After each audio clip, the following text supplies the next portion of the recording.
Today's a weird day in the Vancouver Canucks news world, because there isn't really anything to talk about. Not new, right? It's been kind of like this for the past few weeks, but in today's edition of the Canucks updates from all over the interwebs, we had a bunch of articles published on different websites by different people, all sort of asking similar questions in very different ways.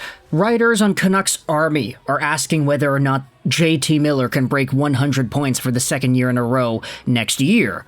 Folks on the Hockey Writers are asking whether or not Brock Boeser can get another 40-goal year. And then there are people asking about the Boeser contract. So what I wanted to do in this video was instead focus just on the numbers. I wanted to go over to some of the American players on Vancouver and discuss point totals and goal totals and ask the question as to whether or not they're going to be able to replicate what they did last season. It's no surprise that a bunch of the Vancouver Canucks staff, except for, let's say, Elias Pettersson, had career highs in 2023-2024. And so whether or not these will carry over into the future, that's going to be our topic today. These are your expectations for Vancouver Canucks American forwards and defensemen for 2024-2025.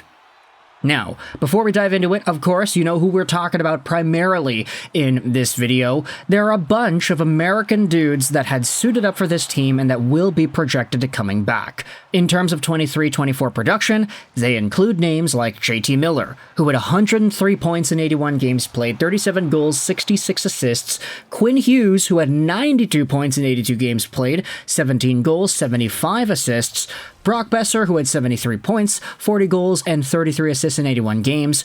And then you have Conor Garland, who had 47 points in 82 games, 20 goals, 27 assists, not to mention Dakota Joshua, who is right there too. 32 points in 63 games, 18 goals, and 14 assists. Now, if you're wondering, why are you doing just American guys? That's because it sounds cooler, honestly. Like, there really isn't any other reason beyond that. We could talk about all the other non-American guys later, but for now I wanted to focus on these dudes because they have been garnering a few discussions online. Let's start out with the first overall name on this list.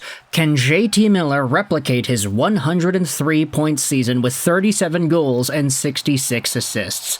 Honestly, if you had to label any Vancouver Canuck to being a slam dunk to being able to replicate their success from this previous season, I feel like JT Miller is just that guy. Not only was he a 99-point player just a few seasons ago, so he's literally been on the cusp of 100 before this previous season, but I would say that he actually has been more of the consistent guy on Vancouver's forward core in general. Even last year, JT Miller had just over a point per game last year. He was at 82 points, and he actually had what many people would consider was a bad year because of his work ethic and him always swearing at people, and like it was a really big deal how JT's 2022-2023 went down because it was a pretty big step down from the 99-point season he had the year prior. So for Miller to still be able to produce as much as he did whilst having just a terribly bad year, I think a lot of Canucks fans really started to internalize that, hey, JT Miller is just that dude. And even this previous season, he had 100 points. Honestly, he made it look kind of effortless because nothing about his game is extraordinarily flashy. He's not a big dangler, he's not a big goal scorer, he doesn't make the crazy Zayne-like assists, he is just every second touch on the power play, and he is so incredibly smart when it comes to positioning himself and setting guys up. If there's going to be any quality of his game that matures and gets better as he gets older, it's gonna be that. Not to mention the fact that he is a bulldog, that he can go out there and fight in the corners, he can toss it up a little bit. JT is just an all-around offensive beast, and I have no doubt that out of everybody on this team, especially the ones that we are talking about in this video, it's probably him who's going to be more likely to match what he had done last season in the upcoming season. Now moving on to Quinn Hughes, the second guy on the list here, 92 points as we had said. I'm going to be honest, man, I would not be surprised if Quinn Hughes actually declined in points a little bit, not because I think that he's a bum, but because it's just so unpredictable with defensemen, right?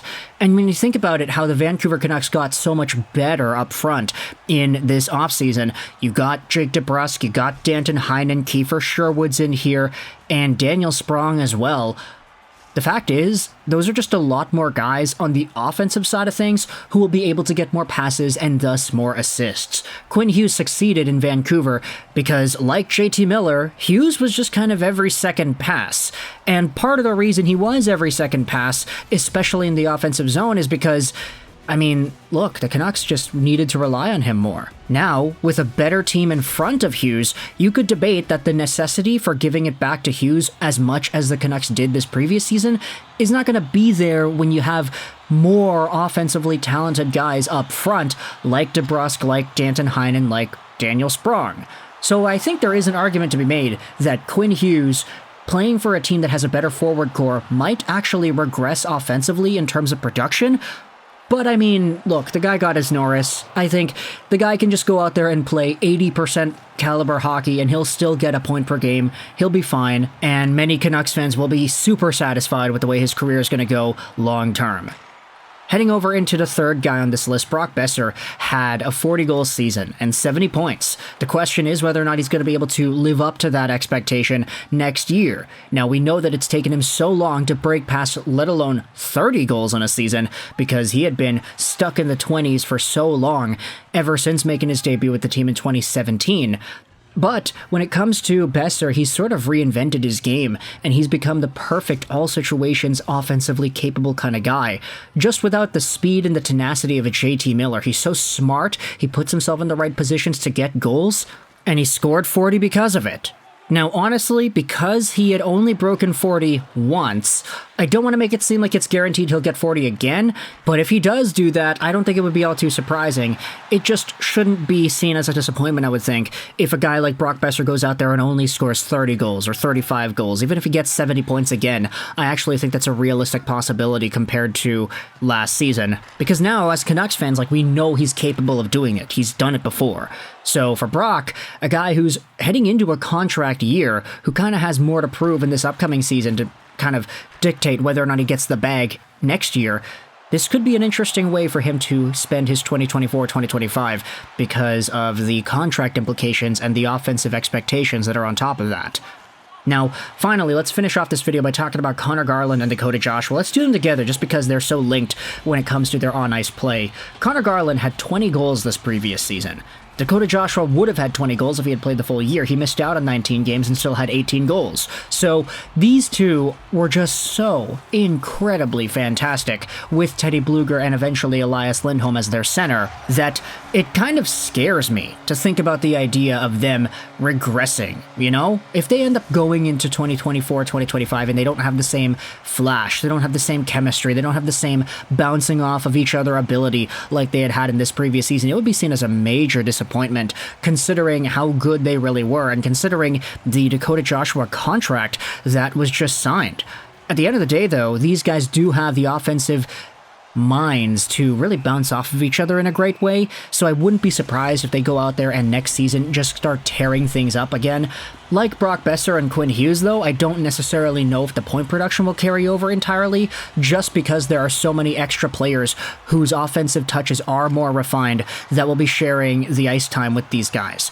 With Jake DeBrusk higher up in the lineup, with Daniel Sprong up there too, it's a lot easier to say, hey, I mean, this top six is probably going to score more goals than when Ilya Mikheyev and Sam Lafferty were playing with Pettersson. That's just kind of how it's going to be. So maybe there isn't really as much of an offensive necessity for some of these guys to be as good as they were, but for Conor Garland and Dakota Joshua, they have such good intangibles away from the offensive score sheet that there's just going to be so much value there either way.